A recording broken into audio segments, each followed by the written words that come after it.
Strokovni svet zavoda 25. junij že vrsto let opozarja slovensko strokovno, pa tudi drugo javnost, tudi politike, da smo od leta 1990 naprej Slovenci vodili morda tudi napačno politiko v zvezi z določenjem meje s sosednjo Hrvaško.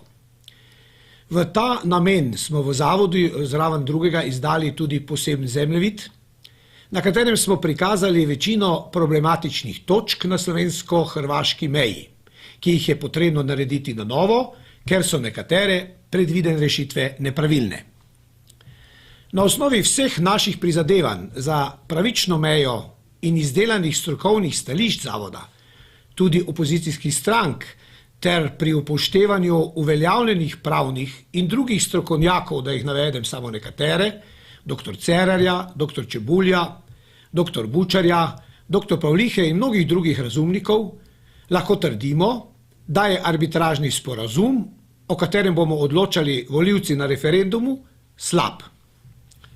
V zavodu smo za ohranitev ozemeljske celovitosti Slovenije in zato proti arbitražnemu sporazumu, saj lahko zaradi slabe vsebine pride Slovenija v situacijo, da bo ta zavedno izgubila polovico Piranskega zaliva, ki ga je skozi zgodovino v celoti nadzirala in je imela tudi teritorialni stik z odprtim morjem. Poleg tega so ogrožena neposredno slovenska ozemlja na levem bregu Dragonje in levem bregu Mure pri Hotizi. To ozemlje je nesporno slovensko in ga Hrvaška zaseda nezakonito, torej okupira.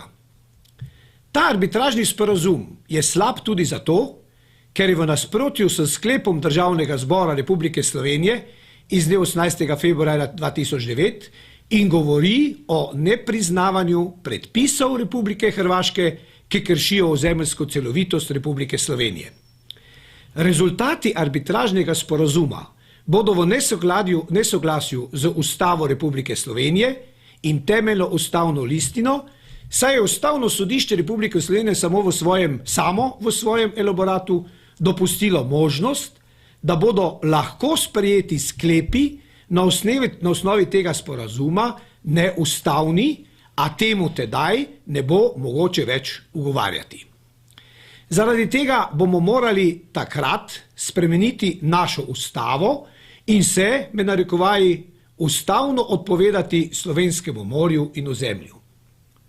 V zavodu smo proti arbitražnemu sporazumu med drugim tudi zato, ker ta ne predvideva vrnitev na stanje 25. junij 1991, niti ne predvideva zgodovinskih korektur enostranskih sprememb v korist Hrvaške na škodo slovenskega prostora, že od leta 1918, tako po letu 1945, kako tudi po sprejetju londonskega memoranduma leta 1954, ter po tem času v nasprotju z njim, ko je Hrvaška izvajala nasilno priključevanje delov občine Piran, predvsem Savudrije in Kaštela. Kasneje pa celo tudi teritorij same župnije Sečovlje.